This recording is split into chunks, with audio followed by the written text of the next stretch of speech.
ചെമ്പനിപ്പൂ സീരിയലിന്റെ നാളത്തെ episode review വിശേഷങ്ങളിലേക്ക് എല്ലാവർക്കും സ്വാഗതം. ശ്രുതിയും സുധിയും തമ്മിൽ പിരിക്കാൻ വേണ്ടിയിട്ട് അമ്മ ശ്രമിക്കുന്നുണ്ടെന്നുള്ള കാര്യം മനസ്സിലാക്കിയിട്ട് അച്ഛൻ അത് ഒത്തുതീർപ്പാക്കാൻ വേണ്ടിയിട്ട് അമ്മയുമായിട്ട് സംസാരിച്ചു. അവർ രണ്ടുപേരും തമ്മിൽ പിരിച്ചു കഴിഞ്ഞു കഴിഞ്ഞാൽ ശ്രുതി തിരികെ മലേഷ്യക്ക് പോയി കഴിഞ്ഞു കഴിഞ്ഞാൽ അമ്മ എന്ത് ചെയ്യുന്നുള്ള കാര്യത്തെക്കുറിച്ചൊക്കെ അച്ഛൻ ചോദിച്ചു എന്നുള്ള കാര്യം സച്ചിയുടെ അടുത്ത് രേവതി സൂചിപ്പിക്കുന്നുണ്ട്. ഇത് കേട്ട സച്ചി പറയുന്നത് പ്രശ്നം എന്തായാലും ഇന്ന് തന്നെ ഒത്തുതീർപ്പാവും, കാരണം അച്ഛൻ ഇടപെട്ടിരിക്കുകയാണല്ലോ. അതുമാത്രമല്ല മലേഷ്യക്ക് ശ്രുതി തിരികെ പോകുന്നുള്ള കാര്യം കേൾക്കുമ്പോൾ അമ്മയ്ക്ക് ടെൻഷനാവും. മലേഷ്യയിലുള്ള ശ്രുതിയുടെ അച്ഛന്റെ സ്വത്തിലാണല്ലോ അമ്മയുടെ കണ്ണ്. അച്ഛനറിയാം ഏത് രീതിയിലാണ് ഈ പ്രശ്നം ഒത്തുതീർപ്പാക്കേണ്ടതെന്ന്. ഇന്ന് തന്നെ എല്ലാത്തിനും ഒരു അവസാനം ഉണ്ടാകും രേവതി എന്നൊക്കെ സച്ചി ഇങ്ങനെ പറഞ്ഞുകൊണ്ടിരിക്കുമ്പോൾ ശ്രുതി കടയിൽ നിന്ന് തിരിച്ചു വരുന്നത്. ശ്രുതിയെ കണ്ട ഉടനെ തന്നെ ചന്ദ്രമതി അങ്ങോട്ടേക്ക് വന്നിട്ട് ശ്രുതി എവിടെ എന്നുള്ള കാര്യം ചോദിക്കുന്നുണ്ട്. അതിന് മറുപടിയായിട്ട് അറിയില്ല എന്നാണ് ശ്രുതി പറയുന്നത്. എന്താടാ നീ അവളുമായിട്ട് സംസാരിച്ചില്ലേ? ഇല്ല അമ്മേ, അമ്മ പറയാതെ ഞാനെങ്ങനെയാണ് അവളടുത്ത് സംസാരിക്കുക? അതുകൊണ്ട് ഒരു കോൾ പോലും ഞാൻ അവൾക്ക് ചെയ്തില്ല. അമ്മേ, അവള് വന്നിട്ടില്ല, ഇവിടെ വീട്ടിലും അവളില്ലേ എന്നുള്ള കാര്യം ശ്രുതി ചോദിക്കുന്നുണ്ട്. ഇതുവരെ അവള് വന്നിട്ടില്ല, രാവിലെ പോയതാന്ന് ചന്ദ്ര അറിയിക്കുകയാണ്. ഇവര് തമ്മിലുള്ള സംസാരം കേട്ടുകൊണ്ട് തന്നെ സച്ചി അവിടുന്ന് ചുമ്മാ ഇങ്ങനെ പറയുന്നുണ്ട്, സ്വന്തം ഭാര്യയുടെ അടുത്ത് സംസാരിക്കണമെങ്കിൽ പോലും രേവതി അവന്റെ അമ്മയുടെ സമ്മതം വേണം. അന്ന് നീലിമയുടെ കൂടെ പണവുമായിട്ട് പോകുന്ന സമയത്ത് ഇവന് അമ്മയുടെ പെർമിഷന്റെ ആവശ്യമില്ലായിരുന്നു എന്ന് പറയുന്നുണ്ട്. ഇത് കേട്ട ശ്രുതിയാണെങ്കിൽ നീ ഒന്ന് ചുമ്മാ തിരിക്കോടാ എന്നൊക്കെ സച്ചിയുടെ അടുത്ത് പറയുന്നുണ്ട്. പക്ഷെ അപ്പോഴും സച്ചി നിർത്തുന്നൊന്നുമില്ല. രേവതി നീ ഭയങ്കര ലക്കിയാണ് കേട്ടോ, നിനക്ക് എന്നെ പോലത്തെ ഒരു ഭർത്താവിനല്ലേ കിട്ടിയത്. എനിക്കൊരിക്കലും നിന്റെ അടുത്ത് സംസാരിക്കാൻ വേണ്ടിയിട്ട് ആരുടെയും പെർമിഷൻ ഒന്നും ആവശ്യമില്ല. എനിക്ക് തോന്നുന്ന കാര്യങ്ങളൊക്കെ ഞാൻ ചെയ്യുന്നൊക്കെ പറയും. സച്ചി പറയുന്നൊന്നും നമ്മുടെ ചന്ദ്ര അത്ര മൈൻഡ് ആക്കുന്നൊന്നുമില്ല കേട്ടോ. ശ്രുതിയെന്ന് വിളിച്ചുകൊണ്ട് ശ്രുതിയെ ഫോൺ ചെയ്തിട്ട് ഇങ്ങോട്ട് വരാൻ വേണ്ടിയിട്ട് ചന്ദ്ര പറയുന്നു. അമ്മ ശ്രുതിയുടെ അടുത്ത് തിരിച്ചു വരാൻ വേണ്ടിയിട്ട് പറഞ്ഞല്ലോ. ആ സന്തോഷത്തില് വേഗം ഫോൺ എടുത്തിട്ട് ശ്രുതിയുടെ നമ്പറിലേക്ക് വിളിക്കുന്നുണ്ട്. പക്ഷേ ശ്രുതിയാണെങ്കിൽ ഫോൺ എടുക്കുന്നില്ല കേട്ടോ. ശ്രുതിയുടെ കോൾ ആണെന്ന് കാണുമ്പോൾ മീരയ്ക്ക് അരികിലാണല്ലോ ശ്രുതി ഉള്ളത്. മീര ശ്രുതിയുടെ അടുത്ത് കോൾ അറ്റൻഡ് ചെയ്തിട്ട് സംസാരിക്കാൻ വേണ്ടി പറയുന്നുണ്ട്. നിന്നെ കാണാത്തത് കൊണ്ട് വിളിക്കുന്നതായിരിക്കും, ഞാൻ എടുക്കുന്നില്ല എന്നാണ് ശ്രുതിയുടെ മറുപടി. ശ്രുതിയാണെങ്കിൽ ഫുൾ റിംഗ് ചെയ്തതിന് ശേഷം എടുക്കാത്തത് കൊണ്ട് തന്നെ അവൾ ഫോൺ എടുക്കുന്നില്ല എന്ന് അമ്മയുടെ അടുത്ത് പറയുന്നുണ്ട്. വിളിച്ചിട്ട് തന്നെ അവള് ഫോൺ എടുക്കുന്നില്ലേ? ഇനിയിപ്പോ ഞാൻ വിളിച്ചിട്ട് അവളടുത്ത് കെഞ്ചിയിട്ട് ഇങ്ങോട്ട് വരാൻ വേണ്ടിയിട്ട് പറയണമെന്ന് ചോദിക്കാനോട്ടോ ചന്ദ്ര. അതല്ലമ്മേ, 2 ദിവസമായിട്ട് ഞാൻ അവളടുത്ത് മര്യാദയ്ക്ക് സംസാരിക്കുന്നില്ലല്ലോ, ആ ദേഷ്യത്തിലായിരിക്കും അവൾ ഫോൺ എടുക്കാത്തത്. അവളിപ്പോ എവിടെയാന്നുള്ള കാര്യം അറിയില്ലല്ലോ. എന്തായാലും ഞാനൊന്ന് പാർലറിലേക്ക് വിളിച്ചു നോക്കാം എന്ന് പറഞ്ഞിട്ട് അങ്ങോട്ട് വിളിച്ചു നോക്കുന്നുണ്ട്. അവിടുത്തെ സ്റ്റാഫ് അറ്റൻഡ് ചെയ്തിട്ട് ശ്രുതി അന്ന് അങ്ങോട്ടേക്ക് വന്നിട്ടില്ല എന്നുള്ള കാര്യം ശ്രുതിയെ അറിയിക്കാനോട്ടോ ചെയ്യുന്നത്. പക്ഷെ അമ്മയുടെ അടുത്ത് പറയുന്നുണ്ട് കേട്ടോ, അമ്മ അവള് പാർലറിൽ പോയിട്ടില്ല, ഇനിയിപ്പം എവിടെയായിരിക്കും പോയിട്ടുണ്ടാവുക, ഞാൻ എന്തായാലും ഒന്നുകൂടി അവളെ വിളിച്ചു നോക്കട്ടെ എന്ന് പറഞ്ഞിട്ട് ശ്രുതി വീണ്ടും ഫോൺ എടുക്കുന്നുണ്ട്. തുടർന്ന് മീരയാണെന്നുണ്ടെങ്കിൽ എന്താടി നീ ഫോൺ എടുക്കാത്തത്? ഞാൻ എന്തിനാണ് ഫോൺ എടുക്കുന്നത്? എന്നെ ഒരിക്കലും വിട്ടുകൊടുക്കില്ല എന്നുള്ള കാര്യം വിചാരിച്ചത്. എന്നാ ഞാൻ അടി വാങ്ങുന്നതൊക്കെ നോക്കിയിട്ട് അവിടെ നിന്നു. അതുമാത്രമല്ല അമ്മയുടെ വാക്കും കേട്ടിട്ട് എന്റെ അടുത്ത് സംസാരിക്കുകയും ചെയ്തു. അല്ലെങ്കിലും ശ്രുതി അങ്ങനെ തന്നെയാണല്ലോ, പണ്ടൊക്കെ അവന്റെ അമ്മയുടെ സംസാരം കേൾക്കും, അത് കഴിഞ്ഞിട്ട് നിന്റെ സംസാരം കേട്ടു, ഇപ്പൊ വീണ്ടും അമ്മയുടെ സംസാരം കേൾക്കുന്നു. ശ്രുതിക്ക് അല്ലെങ്കിലും എപ്പോഴാണ് സ്വയം ബുദ്ധി ഉണ്ടായെന്നൊക്കെ മീര ചോദിക്കുമ്പോഴേക്കും ഹസ്ബൻഡിനെ കുറിച്ചിട്ടാണല്ലോ പറയുന്നത്. ശ്രുതിക്ക് ദേഷ്യം വരുന്നുണ്ട്. നിനക്ക് അത്രയ്ക്ക് അവനോട് സ്നേഹം ഉണ്ടല്ലേ, അങ്ങനെയാണെങ്കിൽ പിന്നെ അവൻ വിളിക്കുന്ന സമയത്ത് ഫോൺ അറ്റൻഡ് ചെയ്ത് സംസാരിക്കണ്ടേ? അങ്ങനെ പെട്ടെന്ന് തന്നെ ഞാൻ കോൾ അറ്റൻഡ് ചെയ്ത് കഴിഞ്ഞ് കഴിഞ്ഞാൽ അവന് എന്റെ വില മനസ്സിലാവില്ല. എന്നെ സപ്പോർട്ട് ചെയ്യാതെ എല്ലാവരുടെ മുമ്പിൽ എന്നെ വിട്ടുകൊടുത്തില്ലേ, അതുകൊണ്ട് തന്നെ അവൻ കുറച്ച് ടെൻഷൻ അടിക്കട്ടെ. അപ്പോഴേക്കും ശ്രുതിയുടെ അടുത്ത കോള് വന്നിട്ടുണ്ട്. ശ്രുതിയാണെങ്കിൽ അറ്റൻഡ് ചെയ്യാതെ ഫോൺ അവിടെ അങ്ങോട്ട് മാറ്റി വെക്കുന്നുണ്ട്. തുടർന്ന് വീണ്ടും ശ്രുതിയെയും അതുപോലെ തന്നെ ചന്ദ്രയൊക്കെ കാണിക്കുന്നത് കേട്ടോ. ശ്രുതി ഫോൺ എടുക്കുന്നില്ലല്ലോ. ഈ കാര്യങ്ങൾ മനസ്സിലാക്കിക്കൊണ്ട് സച്ചിയും രേവതിയും കൂടി അവിടെ നിന്ന് ഇങ്ങനെ പറയുവാണേ. സാധാരണ ആണുങ്ങൾക്കൊക്കെ ദേഷ്യം വന്നു കഴിഞ്ഞു കഴിഞ്ഞാല് ബാറിലേക്കാണ് പെട്ടെന്ന് പോവുക. ഇനിയിപ്പോ അത് ശീലമില്ലാത്ത ആളാണെന്നുണ്ടെങ്കിൽ വല്ല ബീച്ചിൽ എവിടെയെങ്കിലും പോയിരിക്കും. എന്നാൽ പെണ്ണുങ്ങളാണെന്നുണ്ടെങ്കിൽ പെട്ടെന്ന് തന്നെ സ്വന്തം അമ്മയുടെ അരികിലേക്കാണ് സങ്കടം വന്നു കഴിഞ്ഞു കഴിഞ്ഞാൽ പോവാന്ന്. ശ്രുതി എന്തായാലും അങ്ങോട്ട് പോവില്ലല്ലോ, കാരണം ശ്രുതിയുടെ അമ്മ വീട് അങ്ങ് മലേഷ്യയിലല്ലേ. അവിടെയാണെങ്കിൽ ഇപ്പൊ ആരും ഇല്ലല്ലോ. അമ്മയുടെ വീടില്ലെങ്കിൽ എന്താ രേവതി പ്രശ്നം? ഒരുപക്ഷെ ഫ്രണ്ടിന്റെ വീട്ടിലേക്ക് പോയിട്ടുണ്ടാവും. അത് സച്ചേട്ടൻ പറഞ്ഞത് കറക്റ്റ് ആണ് കേട്ടോ. ഒരുപക്ഷെ അവള് മീരയ്ക്ക് അരികിലുണ്ടാവുമെന്ന് രേവതി പറയുന്നുണ്ട്. നമ്മള് രേവതി ഇതൊക്കെ ചിന്തിക്കുന്നു, പക്ഷെ സ്വന്തം കെട്ടിയവരായ അവൻ ആ ചിന്തയൊന്നും വരുന്നില്ലല്ലോ എന്ന് സച്ചി ഇങ്ങനെ കളിയാക്കിക്കൊണ്ട് ശ്രുതിയെ ഇങ്ങനെ പറയുന്നുണ്ട്. 2-3 തവണയും കൂടി ശ്രുതിയുടെ ഫോണിലേക്ക് ട്രൈ ചെയ്തതിന് ശേഷം മീരയുടെ ഫോണിലേക്ക് വിളിക്കാനോട്ടോ ശ്രുതി ചെയ്യുന്നത്. മീരയുടെ ഫോൺ റിംഗ് ചെയ്യുന്നത് കേൾക്കുമ്പോൾ തന്നെ ശ്രുതി പറയുന്നുണ്ട് ഉറപ്പായിട്ടും അത് ശ്രുതി ആയിരിക്കുമെന്ന്. കോള് നോക്കിക്കൊണ്ട് അതേ ശ്രുതി തന്നെയാണെന്ന് മീരയും പറയാണ്. പക്ഷെ മീരയുടെ അടുത്ത് കോള് അറ്റൻഡ് ചെയ്യണ്ട എന്നുള്ള കാര്യമാണ് കേട്ടോ ശ്രുതി പറയുന്നത്.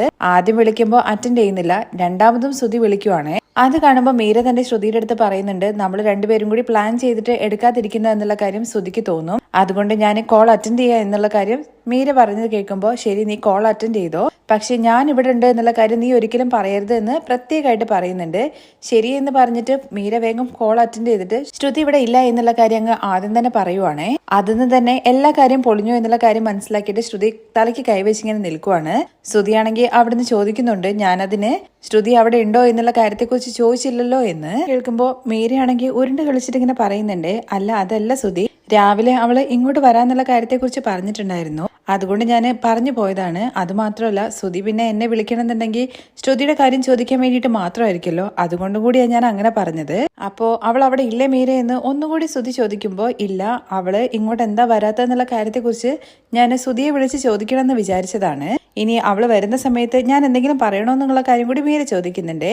ആ പറയണം, അവള് വരുന്ന സമയത്ത് അമ്മ അവളടുത്ത് തിരികെ വീട്ടിലേക്ക് വരാൻ വേണ്ടി പറഞ്ഞു എന്നുള്ള കാര്യം പറയാൻ വേണ്ടി പറയുന്നുണ്ട്. ഇത് കേട്ട് മീര കുറച്ചു നേരം മിണ്ടാതിരിക്കുന്നുണ്ട്.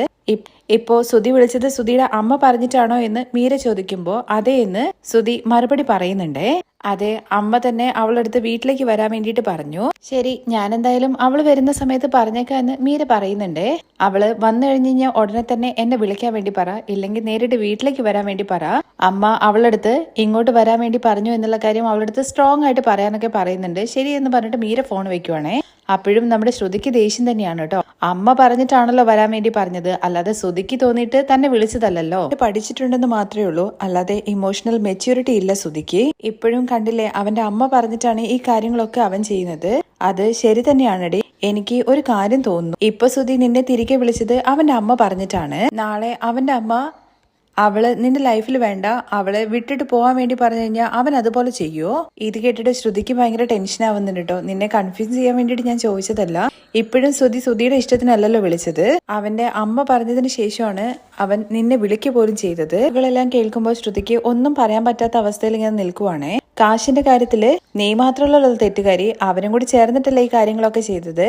പക്ഷെ പ്രശ്നം വന്ന സമയത്ത് നിന്നെ മുന്നിലേക്ക് തള്ളിയിട്ടിട്ട് അവൻ നൈസായിട്ട് പുറകിൽ പോയിട്ട് ഒളിച്ചു നിന്നു. ഈ പ്രശ്നത്തിന് തന്നെ ഇതാണ് അവസ്ഥ എന്നുണ്ടെങ്കിൽ നാളെ നിന്നെ കുറിച്ചിട്ടുള്ള മുഴുവൻ സത്യങ്ങളും അറിഞ്ഞു കഴിഞ്ഞു കഴിഞ്ഞാൽ അവൻ നിന്നെ സപ്പോർട്ട് ചെയ്യുമോ, നിന്റെ കൂടെ നിൽക്കുവോ? അല്ലെങ്കിൽ ശ്രുതി അപ്പോഴും അവന്റെ അമ്മയുടെ വാക്കുകളാ കേൾക്കുന്ന വെച്ചാൽ നിന്റെ അവസ്ഥ എന്താകും? ഇതിനൊന്നും മറുപടി പറയുന്നില്ല കേട്ടോ ശ്രുതി. നീ ഇപ്പോ എന്താ ചെയ്യാൻ വേണ്ടി പോകുന്നതെന്ന് മീര ചോദിക്കുമ്പോഴാണ് എന്നായാലും ഞാൻ അങ്ങോട്ട് പോയല്ലേ പറ്റുള്ളൂ, ഞാന് അങ്ങോട്ടേക്ക് പോവാണ്. ശരി, അതും കറക്റ്റ് തന്നെയാണ്. ആദ്യം നീ പോയിട്ട് നിന്റെ അമ്മായിമ്മയെ എങ്ങനെങ്കിലും വശത്താക്കാൻ വേണ്ടി നോക്ക്. ശ്രുതിയെ നമുക്ക് എങ്ങനെ വേണമെങ്കിലും വശത്താക്കാം. ഒരു കണക്കിന് പറഞ്ഞു കഴിഞ്ഞാൽ ശ്രുതി ഒരു ബൊമ്മയാണ്. ആര് പറഞ്ഞു കഴിഞ്ഞു കഴിഞ്ഞാലും ശ്രുതി അത് കേൾക്കും. നീ എന്തായാലും ദേഷ്യം പോയിട്ട് അവന്റെ അടുത്ത് കാണിക്കാനൊന്നും നിൽക്കണ്ട കേട്ടോ. ഇപ്പൊ നിനക്ക് നിന്റെ അമ്മായിമ്മയ്ക്ക് എന്തായാലും നിന്നെ കുറിച്ചിട്ടുള്ള അഭിപ്രായം ഒരു 10 സ്റ്റെപ്പ് താഴേക്ക് പോയിട്ടുണ്ടാകും, അത് ഉറപ്പാണ്.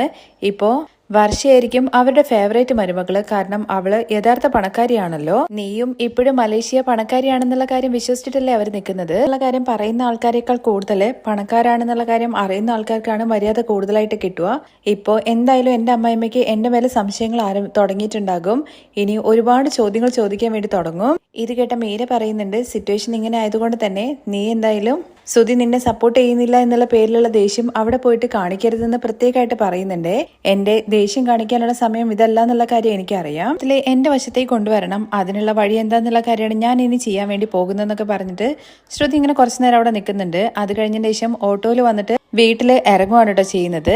അതേസമയം ചായ കുടിച്ചുകൊണ്ട് ശ്രീകാന്തും സച്ചിയും രേവതിയും അതുപോലെ വർഷയും കൂടി ഇങ്ങനെ ചേർന്ന് സംസാരിക്കുകയാണ്. മറ്റൊന്നുമല്ല, ശ്രുതിയെ വിളിച്ചിട്ട് ശ്രുതിയുടെ അടുത്ത് വീട്ടിലോട്ട് വരാൻ വേണ്ടിയിട്ട് ചന്ദ്രമതി പറഞ്ഞല്ലോ. ശ്രുതി വിളിച്ച സമയത്ത് ശ്രുതി ചേച്ചിയുമായിട്ട് തന്നെയാണോ സംസാരിച്ചതെന്നുള്ള കാര്യത്തെക്കുറിച്ചൊക്കെ വർഷ ചോദിക്കുന്നുണ്ട്. അല്ല, മീരയാണ് എടുത്തത്. ശ്രുതി ചേച്ചി എന്തായാലും വരാന്നുള്ള കാര്യത്തെക്കുറിച്ച് പറഞ്ഞെന്ന് ശ്രീകാന്ത് ചോദിക്കുമ്പോൾ അറിയില്ല എന്ന് പറയാണ്. പക്ഷെ സച്ചിയാണെങ്കിൽ അവൾ എന്തായാലും വരും. അതെന്താ സച്ചിയേട്ടൻ അത്ര ഉറപ്പിൽ പറയുന്നതെന്ന് ശ്രീകാന്ത് ചോദിക്കുമ്പോൾ മറ്റൊന്നും കൊണ്ടും അല്ലടാ, അവള് വീട് വിട്ട് ഇറങ്ങി പോവാണെന്നുണ്ടെങ്കിൽ വലിയ പെട്ടിയൊക്കെ എടുത്തിട്ടല്ലേ പോവുക. അവള് ചെറിയൊരു ഹാൻഡ് ബാഗ് മാത്രമായിട്ടാണ് പോയത്, അതുകൊണ്ട് ഉറപ്പായിട്ടും അവള് തിരികെ വരും. പിടിക്കപ്പെട്ടല്ലോ, അതിന്റെ പേരിൽ ഒളിഞ്ഞു പോയതാണ്, വേറൊന്നുമല്ല. സച്ചേട്ടാ എന്തൊക്കെയാണെന്നുണ്ടെങ്കിൽ പാവല്ലേന്ന് ചോദിക്കുന്നുണ്ട്. ആര് പൗഡർ എടുത്തി ഒന്ന് സച്ചി ചോദിക്കുകയാണ്. ഒന്ന് പോടാ സച്ചേട്ടാ, എന്തൊക്കെയാണെങ്കിലും സുധേട്ടനും കൂടി ചേർന്നിട്ടല്ലേ ഈ തെറ്റ് ചെയ്തത്.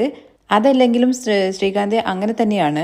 പെണ്ണുങ്ങളുടെ മേലെ തെറ്റ് ചാർത്താൻ വേണ്ടിയിട്ട് എളുപ്പമാണല്ലോ എന്നൊക്കെ വർഷം ഇങ്ങനെ പറയണേ. അങ്ങനെ ഇവരുടെ സംസാരമൊക്കെ ചന്ദ്രമതി അവിടെ നിന്ന് കേൾക്കുന്നുണ്ട്. അതുകൊണ്ട് തന്നെ എന്താ അവിടെ എല്ലാവരും കൂടി ഒരു കൂടി ചർച്ച എന്നൊക്കെ ചോദിക്കുന്നുണ്ട് കേട്ടോ. അത് എന്തായാലും ചന്ദ്ര, നിന്റെ പ്രശ്നം എന്താണ്? എല്ലാം നിന്നെ അറിയിക്കണോ? നീ മിണ്ടാതെ ചായ കുടിക്കാൻ വേണ്ടി നോക്കി എന്ന് പറഞ്ഞിട്ട് ചന്ദ്രമതി വായ അടുപ്പിക്കാണ് കേട്ടോ രവി. അപ്പോഴേക്കും ശ്രുതി അങ്ങോട്ടേക്ക് വരുന്നുണ്ട്. ശ്രുതിയെ കണ്ട ഉടനെ തന്നെ ശ്രുതി എന്ന് വിളിച്ചുകൊണ്ട് അരികിലേക്ക് പോകുമ്പോഴേക്കും അമ്മയുടെ പെർമിഷൻ ഇല്ലാതെ പോകാൻ വേണ്ടി പറ്റില്ലല്ലോ എന്ന് വിചാരിച്ച് അവിടെ തന്നെ ഇങ്ങനെ അമ്മയുടെ മുഖത്തേക്ക് ദയനീയമായിട്ട് മുഖം പിടിച്ചിട്ട് ഇങ്ങനെ നിൽക്കുവാണേ. ഇതൊക്കെ കാണുമ്പോൾ ശ്രുതിക്ക് നല്ല ദേഷ്യം വരുന്നുണ്ട്. അത് കഴിഞ്ഞ് ചന്ദ്രയാണെന്നുണ്ടെങ്കിൽ ശ്രുതിയെ തന്നെ ഇങ്ങനെ നോക്കി നിൽക്കുവാണ്, അല്ലാണ്ട് ഉള്ളിലേക്ക് വരാനൊന്നും പറയുന്നില്ല. ചന്ദ്ര എന്തായാലും ഉള്ളിലേക്ക് വിളിക്കില്ല എന്നുള്ള കാര്യം മനസ്സിലാക്കിക്കൊണ്ട് തന്നെ രവി ശ്രുതിയുടെ അടുത്ത് ചോദിക്കുന്നുണ്ട്, ശ്രുതി നീ എന്താ അവിടെ തന്നെ നിൽക്കുന്നത്, ഉള്ളിലേക്ക് കയറി വാ മോളെ എന്ന് പറഞ്ഞ് വിളിക്കുവാണ് കേട്ടോ. വേഗം തന്നെ ഉള്ളിലേക്ക് കയറിയിട്ട് രവിക്ക് അരികിലേക്ക് ചെന്ന് നിൽക്കുവാണേ. ശ്രുതി അരികിൽ ചെന്ന് നിൽക്കുമ്പോൾ രവി ചോദിക്കുന്നുണ്ട് കേട്ടോ, നീ തെറ്റ് ചെയ്തു, അതിന് ശിക്ഷയായിട്ട് ചന്ദ്ര നിന്നെ അടിച്ചു, അതൊരിക്കലും ചന്ദ്ര ചെയ്യാൻ വേണ്ടി പാടില്ലാത്ത കാര്യമായിരുന്നു, അത് തെറ്റാണ് എന്ന് കരുതിയിട്ട് നീ വീട് വിട്ടു പോകുന്നത് ശരിയാണോ? അങ്കിൾ, ഞാൻ ആന്റി അടിച്ചതുകൊണ്ടൊന്നും അല്ല പോയത്, ആന്റി എന്റെ അമ്മയെ പോലെയാണ്, അമ്മയ്ക്ക് എന്നെ അടിക്കാനുള്ള റൈറ്റ്സ് ഉണ്ടെന്ന് പറയാണേ. ഇപ്പോഴാണോടി നിനക്ക് അമ്മയായിട്ട് തോന്നുന്നത്, അന്ന് കള്ളം പറഞ്ഞപ്പോ നിനക്ക് അങ്ങനെയൊന്നും തോന്നിയില്ലേന്ന് ചന്ദ്ര അതിന് കറക്റ്റ് മറുപടിയും കൊടുക്കുന്നുണ്ട് കേട്ടോ. ശ്രുതി ചന്ദ്രയെ സോപ്പിടാൻ വേണ്ടിയിട്ട് പറഞ്ഞതാണെന്നുള്ള കാര്യം മനസ്സിലാക്കി, പക്ഷേ ഫസ്റ്റ് ബോൾ തന്നെ ഫെയിലായി എന്നുള്ള കമന്റ് ഇങ്ങനെ അവിടുന്ന് സച്ചി പറയുന്നുണ്ട്. ശ്രുതി എന്ത് പ്രശ്നമാണെന്നുണ്ടെങ്കിലും നമ്മൾ വീട്ടിൽ വെച്ച് സംസാരിച്ച് തീർക്കണം, അല്ലാതെ വീട് വിട്ട് പോകുകയല്ല ചെയ്യേണ്ടത്. ഇല്ല അങ്കിൾ, ഞാൻ വീട് വിട്ട് പോയതല്ല, ഒരു ജോലിയുടെ ആവശ്യത്തിന് വേണ്ടിയിട്ട് പുറത്ത് പോയതായിരുന്നു എന്ന് ശ്രുതി പറയുന്നുണ്ട്. അത് കേട്ട ഉടനെ തന്നെ ചന്ദ്രങ്ങനെ ശ്രുതി ഒരു നോട്ടം നോക്കുന്നുണ്ട്. എന്തായാലും കഴിഞ്ഞതെല്ലാം കഴിഞ്ഞു, ഇനി ദയവ് ചെയ്തിട്ട് ഇതുപോലത്തെ കാര്യങ്ങളൊന്നും ആവർത്തിക്കാതിരിക്കുക. ശ്രുതി നിന്നോടും കൂടി ചേർത്തിട്ടാണ് ഞാൻ ഈ കാര്യങ്ങളെല്ലാം പറഞ്ഞത്. കേട്ട ഉടനെ തന്നെ ആ അച്ഛാ ശരി എന്നൊക്കെ പറയുന്നുണ്ട്. അവസാനത്തെ വാണിംഗ് ആണ്, ഇനി ഇതുപോലത്തെ കള്ളം ഒളിച്ചുകളി അങ്ങനത്തെ ഒന്നും വേണ്ട. എന്താണെന്നുണ്ടെങ്കിലും കുടുംബത്തിലെ എല്ലാവരും കൂടി ഒരുമിച്ചിരുന്ന് സംസാരിച്ചിട്ട് ഒരു തീരുമാനം എടുക്കണം, അല്ലാതെ ഓരോരുത്തർ അവരുടെ ഇഷ്ടത്തിന് ഓരോരുത്തരും സംസാരിച്ചിട്ട് കള്ളത്തരങ്ങളൊക്കെ ചെയ്തു കഴിഞ്ഞു കഴിഞ്ഞാൽ പിന്നെ ഈ കുടുംബം എങ്ങനെ നല്ല രീതിയിൽ മുന്നോട്ട് പോവുക? ഈ വീട്ടില് നിങ്ങളെ രണ്ടുപേരെയും തലയിലേറ്റിക്കൊണ്ട് നടന്നത് ചന്ദ്രയാണ്, അവളെയും കൂടി ചേർന്നിട്ടല്ലേ നിങ്ങൾ പറ്റിച്ചിരിക്കുന്നത്. അത് അവൾക്ക് എത്ര മനസ്സിന് വിഷമം ഉണ്ടാക്കിയിട്ടുണ്ടാകും. അങ്ങനെ അതൊക്കെ കേൾക്കുമ്പോഴേക്കും ചന്ദ്രയ്ക്കാണെങ്കിൽ ഭയങ്കരമായിട്ട് ഫീൽ ആവുന്നുണ്ട്. ചന്ദ്ര അവിടെ നിന്ന് എഴുന്നേറ്റിട്ട് പോവുകയാണ് കേട്ടോ. പോകുന്ന ചന്ദ്രയുടെ കാല് പിടിച്ചിട്ട് ആന്റി സോറി ആന്റി, ഇനി ഒരിക്കലും അങ്ങനെ ചെയ്യില്ല എന്ന് പറഞ്ഞിട്ട് മാപ്പ് പറയുവാണേ. അതെ അമ്മേ, ഞങ്ങൾ ഇനി ഒരിക്കലും അമ്മയുടെ അടുത്ത് ഒന്നും മറക്കില്ല എന്ന് പറഞ്ഞിട്ട് സുധിയും അമ്മയുടെ മറുകാല് പിടിക്കുന്നുണ്ട് കേട്ടോ. ഞാനും അമ്മയുടെ അടുത്ത് കള്ളം പറയാൻ വേണ്ടി പാടില്ലായിരുന്നു എന്നൊക്കെ പറഞ്ഞിട്ട് സുധിയും അതുപോലെ ശ്രുതി കരയുന്നുണ്ട് കേട്ടോ. ഇതെല്ലാം കേട്ടിട്ട് ചന്ദ്രയാണെന്നുണ്ടെങ്കിൽ രവിയുടെ മുഖത്തേക്കാണ് നോക്കുന്നത്. മാപ്പ് കൊടുത്തേക്ക് എന്ന മട്ടിൽ ഇങ്ങനെ തലകൊണ്ട് ആക്ഷൻ കാണിക്കുകയാണ് കേട്ടോ രവി അവിടെ ഇരുന്നിട്ട്. അത് കഴിഞ്ഞ് ചന്ദ്ര രണ്ടുപേരെടുത്തും എഴുന്നേൽക്കാൻ വേണ്ടി പറയുവാണേ. രണ്ടുപേർക്കും വേണ്ടിയിട്ട് ഞാൻ എന്തെല്ലാം സപ്പോർട്ട് ചെയ്ത് സംസാരിച്ചിട്ടുണ്ട്, ആ എന്നെ തന്നെയല്ലേ നിങ്ങൾ പറ്റിക്കാൻ വേണ്ടി നോക്കിയത്. ഇനി എന്റെ അടുത്ത് ചോദിക്കാതെ നിങ്ങൾ രണ്ടുപേരും ഒരു തീരുമാനം പോലും എടുത്തേക്കരുത്, മനസ്സിലായോ എന്ന് ചോദിക്കുമ്പോൾ ആ ശരി എന്ന് പറഞ്ഞിട്ട് ശ്രുതി തലയാട്ടുന്നുണ്ട്. ശരി അമ്മയെന്ന് ശ്രുതി പറയുന്നുണ്ട്. തുടർന്ന് സച്ചി പറയുന്നുണ്ട് കേട്ടോ, എല്ലാം ശരി തന്നെയാണ്, തെറ്റ് ചെയ്തവർക്ക് ശിക്ഷ കൊടുത്തു, അത് കഴിഞ്ഞിട്ട് മാപ്പും കൊടുത്തു, എല്ലാം ശരി തന്നെയാണ്. പക്ഷേ അമ്മയുടെ തീർപ്പിൽ ഒരു കുറവുണ്ടല്ലോ, ഇതില് എന്ത് കുറവുണ്ടെന്നാണ് നീ പറയുന്നത്? ഞങ്ങൾ രണ്ടുപേരും മാപ്പ് ചോദിച്ചു, അമ്മയാണെന്നുണ്ടെങ്കിൽ ഞങ്ങളടുത്ത് ക്ഷമിക്കുകയും ചെയ്തു, പിന്നെ നിന്റെ പ്രശ്നം എന്താടാ എന്നുള്ള കാര്യം ശ്രുതി ചോദിക്കുമ്പോ അച്ഛ അങ്ങനെ ഒരുത്തിനും വിശ്വസിക്കാൻ വേണ്ടി പറ്റില്ല. നമ്മള് കടലിന്റെ അഴുകിൽ പോയി നിൽക്കുന്ന സമയത്ത് തിരമാല വന്നിട്ട് നമ്മുടെ കാലിലടിക്കുമല്ലോ, തിരമാല പോകുന്നതിന്റെ കൂടെ നമ്മളും കൂടി പോയി കഴിഞ്ഞു കഴിഞ്ഞാൽ എന്തായിരിക്കും അവസ്ഥ? എന്തായാലും എല്ലാം പറഞ്ഞ് തീർത്തല്ലോ, എല്ലാവരും അവരുടെ പണി നോക്കിയെന്ന് പറഞ്ഞിട്ട് രവി അവിടെ നിന്ന് എഴുന്നേറ്റ് പോകുമ്പോഴേക്കും ഇല്ല അച്ഛാ ഒന്നും തീർന്നിട്ടില്ല, ഇനി ഒരു പ്രധാനപ്പെട്ട വിഷയം സംസാരിക്കാനുണ്ടെന്ന് പറയാണേ. ഇത് കേൾക്കുമ്പോഴേക്കും ചന്ദ്രയ്ക്ക് കാര്യം മനസ്സിലാവുന്നുണ്ട്. ഇവൻ എന്താണ് പറഞ്ഞുകൊണ്ട് വരുന്നതെന്നുള്ള കാര്യം എനിക്ക് മനസ്സിലാവുന്നുണ്ട്. ഇവരെ കട ആരംഭിച്ചിരിക്കുന്നത് നിങ്ങളുടെ കാശിലല്ലേ, അതുകൊണ്ട് അവന് കിട്ടേണ്ട ഷെയർ കിട്ടണോ എന്നുള്ള കാര്യമായിരിക്കും അവൻ പറയുന്നത്. അമ്മ പറഞ്ഞതിൽ അച്ഛ പാതിയുണ്ട്, പാതി കള്ളമാണ്, എനിക്കെന്തായാലും അതിലുള്ള ഷെയർ ഒന്നും വേണ്ട. എടാ ശ്രീകാന്ത് നിനക്ക് വേണമെന്ന് ചോദിക്കുമ്പോൾ എനിക്ക് വേണ്ട സച്ചേട്ടാന്ന് ശ്രീകാന്ത് പറയുന്നുണ്ട്. ശ്രീകാന്തെ എന്ത് തീരുമാനം എടുക്കുമ്പോഴും നീ വർഷയുടെ കൂടി ഒന്ന് ചോദിക്കുന്നത് നല്ലതാണ്. എനിക്ക് രേവതി എടുത്ത് ചോദിച്ചില്ലെങ്കിലും കുഴപ്പമില്ല, കാരണം അവൾക്ക് പണത്തിനോട് ആഗ്രഹമൊന്നുമില്ല. പക്ഷേ നീ വർഷയുടെ ചോദിച്ചതിന് ശേഷം മാത്രമേ ഒരു തീരുമാനം എടുക്കാൻ വേണ്ടി പാടുള്ളൂ എന്ന് പ്രത്യേകം എടുത്തിട്ട് സച്ചി പറയുന്നുണ്ട്. ഇത് കേട്ട വർഷയാണെങ്കിൽ ഞങ്ങൾക്കും ആ പണം ആവശ്യമില്ല എന്നുള്ള കാര്യം പറയാണ്. ഇപ്പോ വിഷയം ക്ലിയർ ആയി. നമ്മുടെ അമ്മ തീർപ്പ് പറഞ്ഞത് തെറ്റായതുകൊണ്ട് ഞാനൊരു തീർപ്പ് പറയാം. എടാ നീ കട ആരംഭിച്ചിരിക്കുന്നത് നിന്റെ അമ്മയപ്പന്റെ വീട്ടിൽ നിന്ന് കൊണ്ടുവന്ന സ്വത്തുകൊണ്ടല്ല, നമ്മുടെ അച്ഛന്റെ പണം കൊണ്ടാണ്. എന്ന് വെച്ചാൽ 35 വർഷത്തെ അച്ഛന്റെ കഷ്ടപ്പാടോടുണ്ടാക്കിയ പണം, ആ പണത്തിലാണ് നീ ഇപ്പൊ കട ആരംഭിച്ചിരിക്കുന്നത്.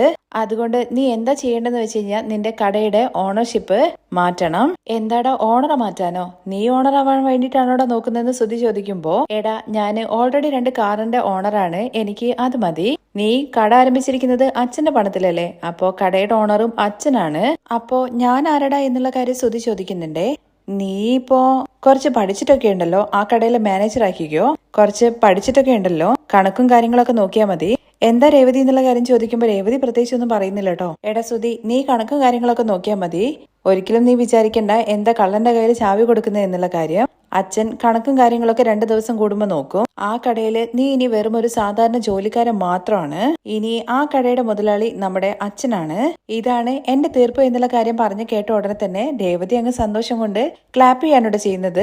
ഇത് കണ്ടിട്ട് ചന്ദ്രയ്ക്കും അതുപോലെ ശ്രുതിക്കും ഒക്കെ അങ്ങ് ദേഷ്യം വരുന്നുണ്ട്. ചന്ദ്രമതിയാണെന്നുണ്ടെങ്കിൽ രേവതി അങ്ങ് നോക്കി പഠിപ്പിക്കുകയാണ്. മെല്ലെ രേവതി കൈ കൊട്ടുന്ന അങ്ങ് നിർത്തുവാണേ. രേവതി ക്ലാപ്പ് ചെയ്യുന്നത് നിർത്തിയത് ചന്ദ്ര നോക്കിയിട്ടാണെന്നുള്ള കാര്യം മനസ്സിലാക്കിയ സച്ചിയാണെങ്കിൽ, നീ എന്തിനാ രേവതി ക്ലാപ്പ് ചെയ്യുന്നത് നിർത്തിയത്? നമ്മുടെ മനസ്സിൽ ഒന്ന് തോന്നിക്കഴിഞ്ഞു കഴിഞ്ഞാൽ അത് ഉടനെ തന്നെ ചെയ്യണം. എല്ലാവർക്കും എന്റെ തീർപ്പ് ഓക്കെ അല്ലേ എന്നുള്ള കാര്യം ചോദിക്കുമ്പോഴേക്കും ശ്രീകാന്തും വർഷയും ഓക്കെ ആണെന്ന് പറഞ്ഞിട്ട് ക്ലാപ്പ് ചെയ്യുന്നുണ്ട്. വർഷ ഇടയ്ക്കേറി പറയുന്നുണ്ട് കേട്ടോ, ഇത് കറക്റ്റ് ആയിട്ടുള്ള ഡെസിഷൻ ആണ്.